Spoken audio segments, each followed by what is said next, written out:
Teori probabilitas bias merupakan teori yang menghitung probabilitas jika ada informasi tambahan, yaitu probabilitas berdasarkan informasi awal tadi ya, disebut prior probabilitas.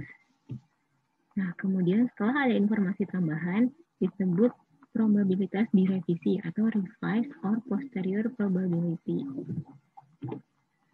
Nah, misalnya Departemen Produksi mendapat keluhan dari pelanggan dengan adanya produk yang cacat. Ada dua mesin yang digunakan. Mesin pertama memproduksi 45% dan mesin kedua 55%. Dari total produksi, berapa probabilitas produk yang cacat? Nah, jadi ada mesin A1, mesin A2. Produksinya yang ini 45, yang A2 55. Berarti probabilitasnya 45/100% ya. Jadinya 0,45 dan 0,55. Maka ini adalah besarnya probabilitas awal. Kemudian sekarang ada informasi.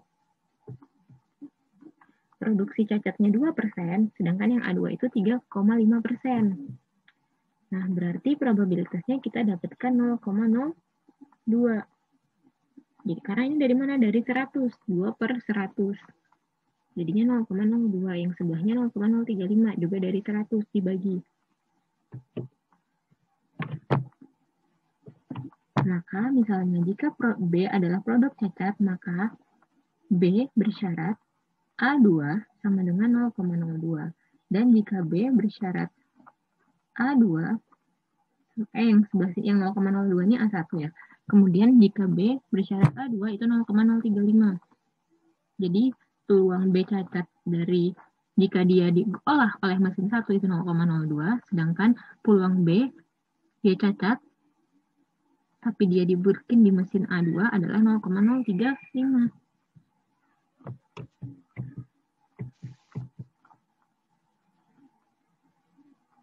Nah, jadi jika kita ambil sampelnya secara random, maka probabilitas mendapatkan produk yang cacat dengan adanya tambahan informasi tersebut jadi informasi yang direvisi.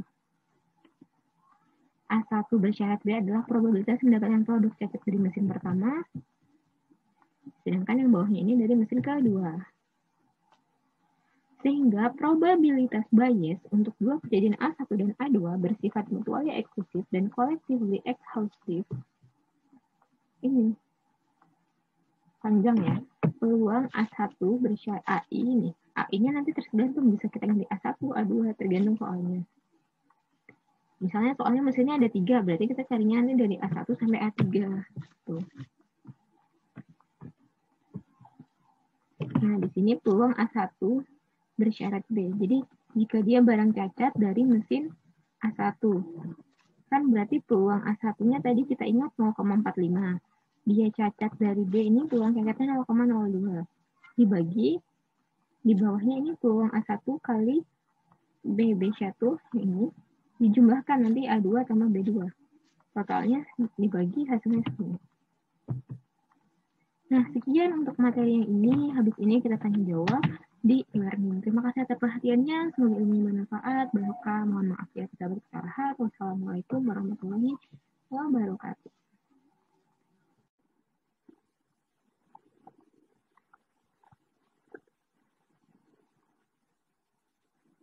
Rata-ratanya itu ini N kali P sama.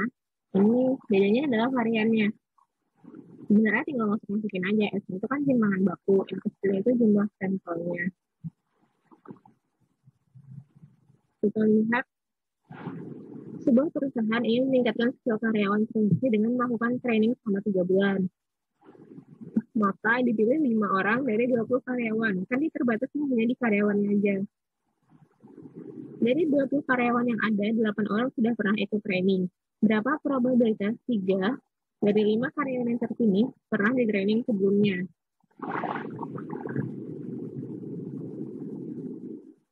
Maka di sini ya kita lihat rumusnya tadi, kan ini P-nya 3, jadi P3. C-nya ini 8 sama 5. 8-nya tadi adalah karena yang di training itu kan ada 8. Ini ya, F itu adalah jumlah kejadian sukses dalam populasinya. Kita pengen carinya berapa, kan? Sedangkan X itu adalah jumlah kejadian sukses di dalam sampelnya. Kalau N besar itu adalah jumlah populasi, N kecil itu adalah sampel eksperimen.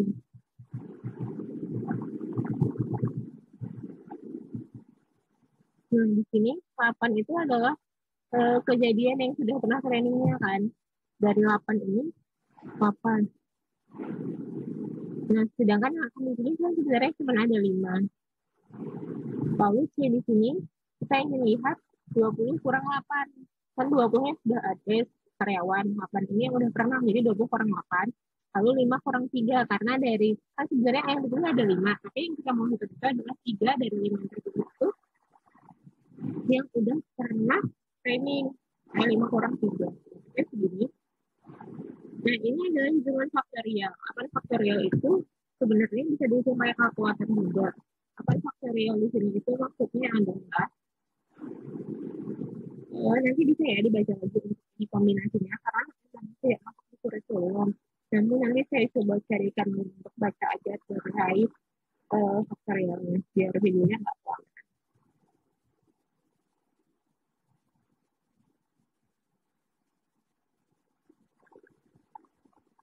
Nah ini juga kalau emang susah sih kalau itu. Jadi biasanya itu pakai Excel lah kalau udah banyak.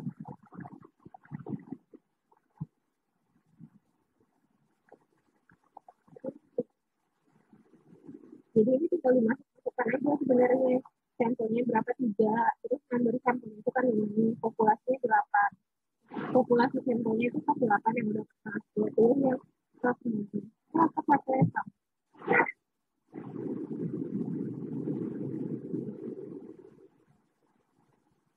Lalu namanya populasi. Nah ini yang kamu bilang perbedaannya adalah kejadian di eksperimen sekitar konsumsi seperti periode waktu, jarak, area, atau sifatnya dia terisi dalam interval tertentu. Adalah independen. Bahwa jelas satu kejadian adalah bahwa proses pada panjangnya interval. Proses ini maksudnya menyesuaikan panjang intervalnya. Jadi rumusnya adalah mu. Mu ini rata-ratanya pangkat X. X itu adalah jumlah kejadian suksesnya kali E itu nilainya ini nanti diganti pangkat per X faktorial.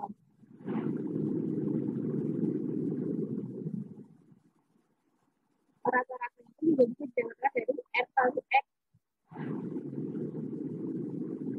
variannya ini.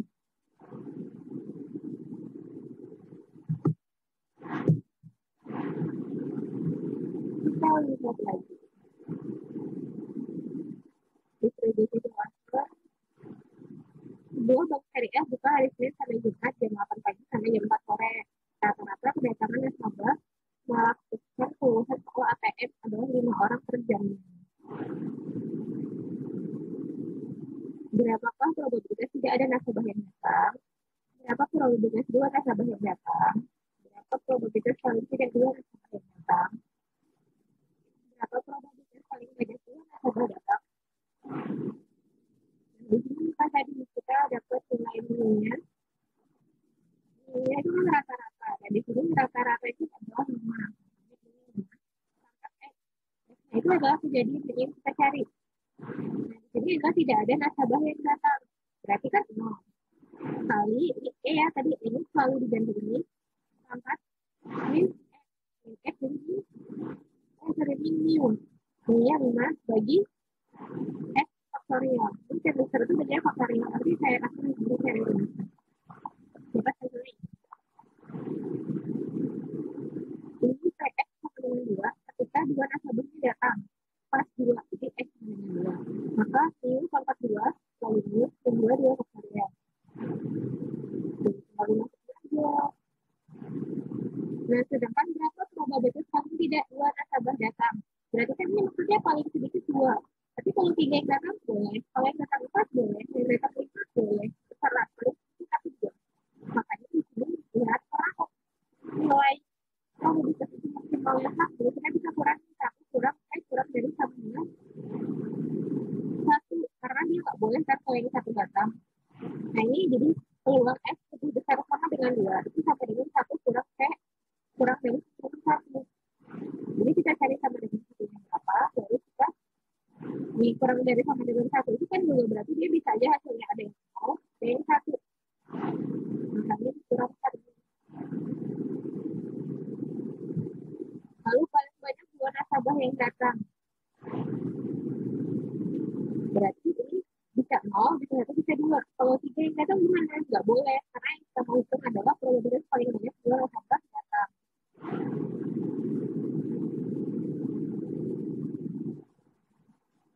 Nah, di X kan sudah menentukan X-nya berapa 2, Y-nya berapa 5. Ya, kumulatif atau enggak? Kalau dia kayak tadi hanya X sama dengan 2, jadinya false. Kalau yang tadi kurang dari sama dengan 1, ada yang bisa ditambah 1 sama 2, itu pakai false.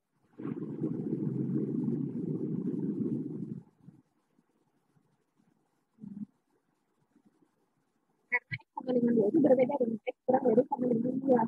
Kalau X kurang dari sama dengan 2 ini adalah penjumlahan dari dia.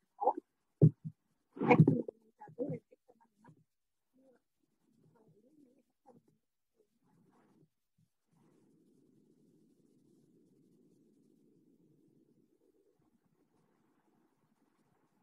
Lalu yang paling kedua, ini bisa dilihat ya, nilainya terletak dengan interval tertentu. Misalnya melakukan transaksi yang dibutuhkan untuk melakukan transaksi ATM kan bisa 3,5 menit, 2 menit.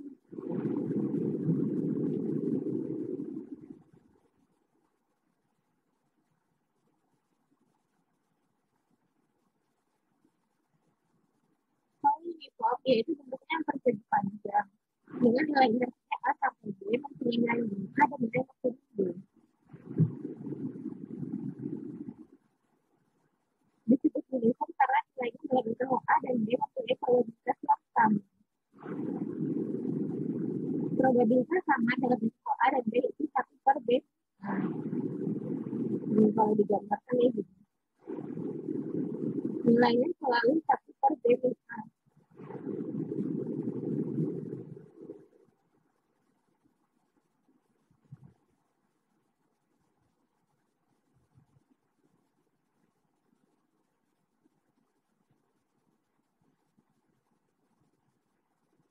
Penerbangan Jakarta Surabaya. Surabaya Jakarta membutuhkan waktu 7 sampai 10 sampai 10 menit. Jika waktu tempuh penerbangan mengikuti distribusi uniform, berapa rata-rata dan standar deviasinya? Berapa probabilitas waktu antara 75 sampai 85? Ini kita masukin. Berapa probabilitas waktu penerbangan kurang dari 8 menit? Berapa probabilitas waktu penerbangan lebih dari 80? Nah, ini kan ini rumus nyata tambah B per 2. Jadi tambahkan A-nya 70. Kalau dia disebutkan ya sesuai rata-rata berarti 70 tambah 90 per 2. Pokoknya 80 dari sini ya.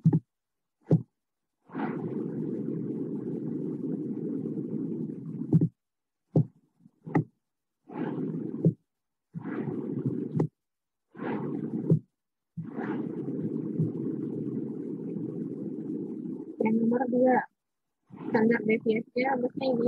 Nanti kita ya.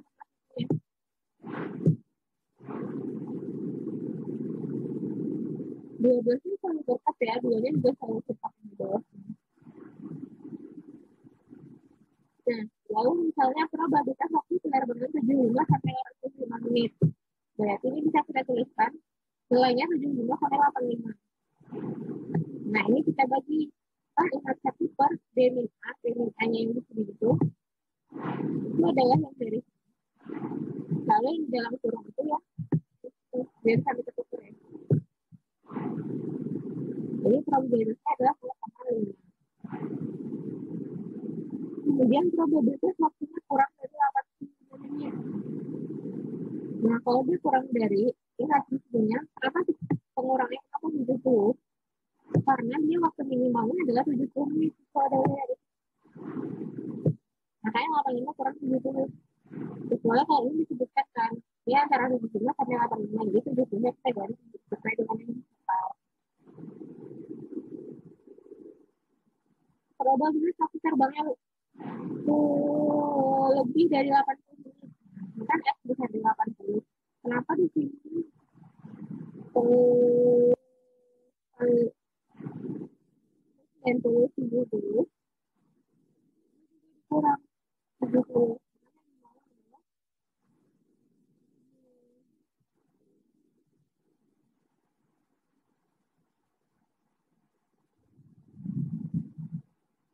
Lalu normal. Ini agak sedikit itu harusnya panjang. Sekarang kan dengan profil kurva Lomsen yang kemarin di kelasnya kita belajar di yang distribusi sendiri itu ada simetris. Probabilitasnya itu PX besar sama dengan mu atau PX kurang dari sama dengan mu sama dengan 0,5. Lihat ya, yang ini tandanya lebih besar sama dengan ini.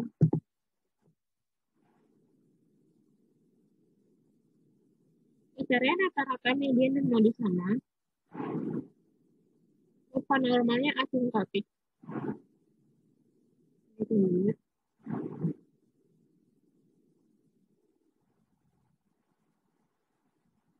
Jadi area di bawah kurva normalnya menunjukkan probabilitas variabel randomnya, sedangkan foto area di bawah kurva normal untuk sisi probabilitas normal adalah 1. Tadi nilai probabilitas kan maksimal 1. Nih, jumlah seluruhnya yang di bawah kurva ini nilainya itu 1.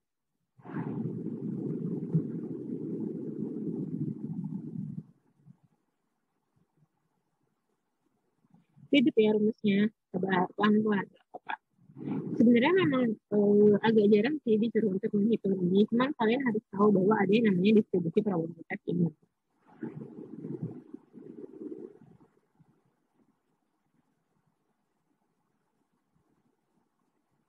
Nah, ini nanti distribusi standar umumnya rata-rata 0 dan standar deviasi 1. Ini maksudnya harusnya data yang kita punya itu rata-ratanya 0, standar deviasi 1. Namun kan tidak selalu begitu ya. Dan di sini distribusi normal itu dapat kita ubah jadi distribusi normal standar. Jadi kalau kita punya suatu kasus dan dia tidak normal standar, kita bisa transformasi dengan satu standar. Ini FYI aja.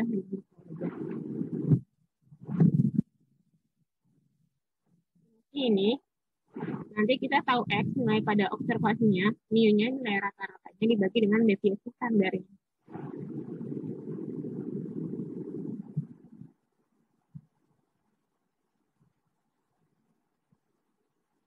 Nah, ini areanya itu, ini mirip sama yang kemarin kita pernah belajar, ada salah satu materi yang pakai rumus Chebyshev. Nah, ini mirip sama itu.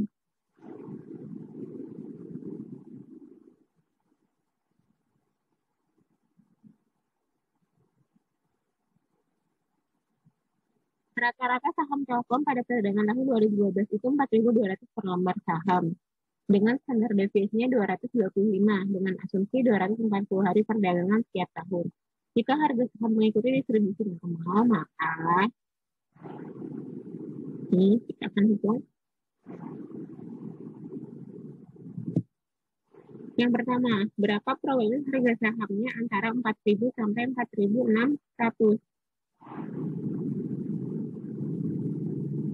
Kita masukkan ke rumus yang Z tadi, 4.600 kurang 4.000 bagi ininya 225, dapatnya 1,78. Nah, ini sebenarnya nanti hasil 1,78 ini kita lihat nilainya di tabel normal namanya. Kita lihat di angka 1,78 itu nilainya berapa. Baru ternyata, oh hasilnya ini. Nanti saya akan kirim link untuk lihat tabel normalnya.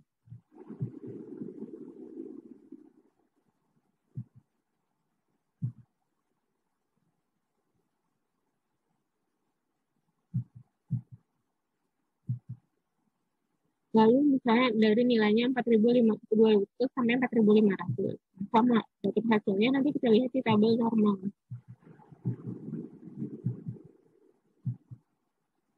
Ini juga, ini kalau misalnya kita gambarkan, bisa nih kita cari-cari. Ini sebenarnya nggak harus digambarkan. Cuma nggak masalah kalau mau digambar. Itu aja sebenarnya. Nah, ini kan tadi gambar yang pertama yang A, ini gambar yang B. Ini yang C.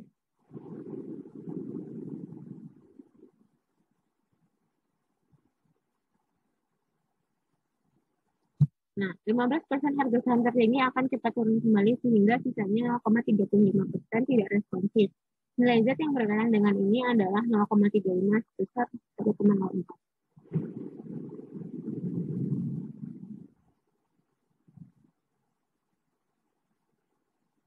Nah, ini kita balik. Ketika hasil di sini kita tahu hasilnya itu Z-nya 1,04. Kita nyari X-nya. 4.200 ini kan rata-ratanya X kurang rata-rata dibagi 225. Jadi kita dapat nilai X-nya. Sekian.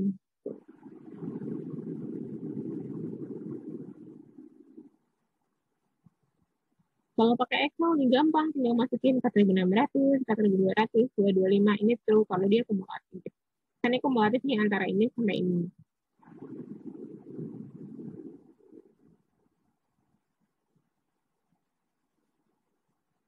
Ini hasil yang tadi yang kita coba cari sendiri. Nah, ingat ya, ini adalah nih kode-kode rules-nya. Jadi kalau di Excel itu misalnya kita bisa tulis sama dengan norm di, sama dengan norm. Ini memang harus agak dihafal sih. Untuk ini.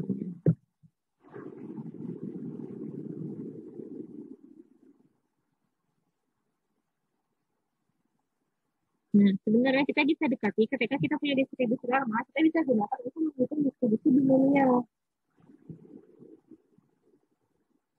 Syaratnya ini, n kali p-nya harus besar sama dengan 5, n kali 1 yang p-nya besar sama dengan 5. Lalu ada faktor koreksinya.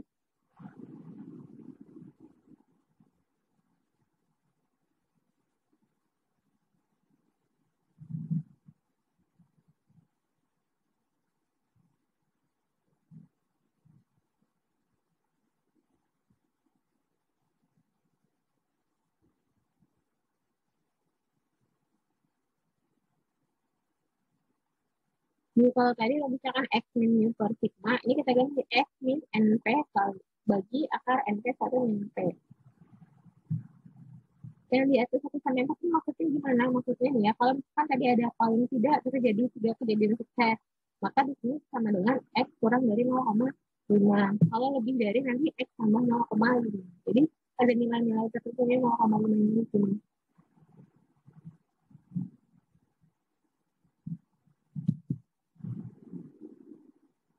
Ya, sebuah lembaga riset menunjukkan bahwa 20% rumah tangga di Indonesia mempunyai mobil paling tidak 2, sebanyak 250 rumah tangga diambil sampel secara random. Lalu dihitung.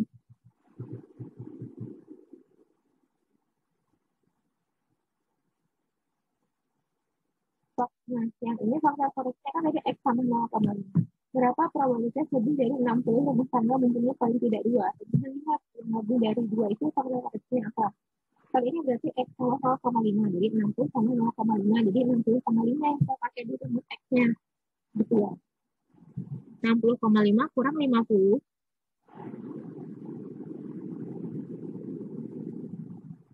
Bagi ini. Ini. Nah, di sini kita harus cari dulu apa? Kita cari min-nya. Min-nya itu kan sama dengan N kali P. N-nya itu 250 rumah tangga, P-nya itu 0,2 dari 20%, makanya dapatnya 0,5. Ini semuanya.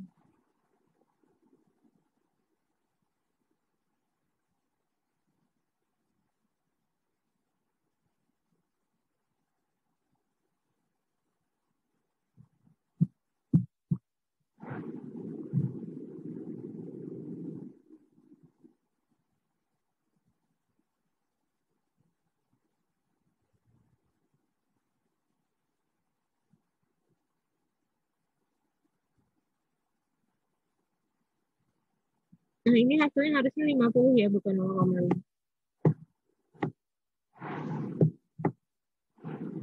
Nah, makanya di sini itu 50. Nah, di area di bawah kekuatan itu Z sebenarnya 1,66, besarnya sekian.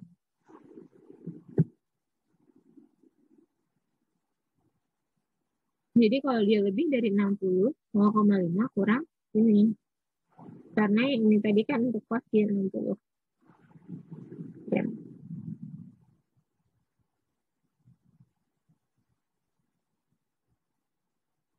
Nah, ini kalau dia kurang dari faktor kuatnya X kurang, yang kita masukkan.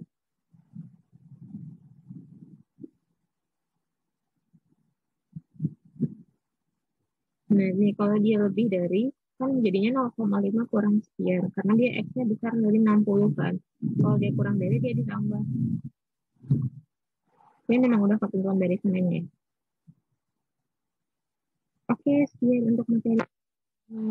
Terima kasih semuanya. Semoga ini nanti saya tambahkan beberapa catatannya ya.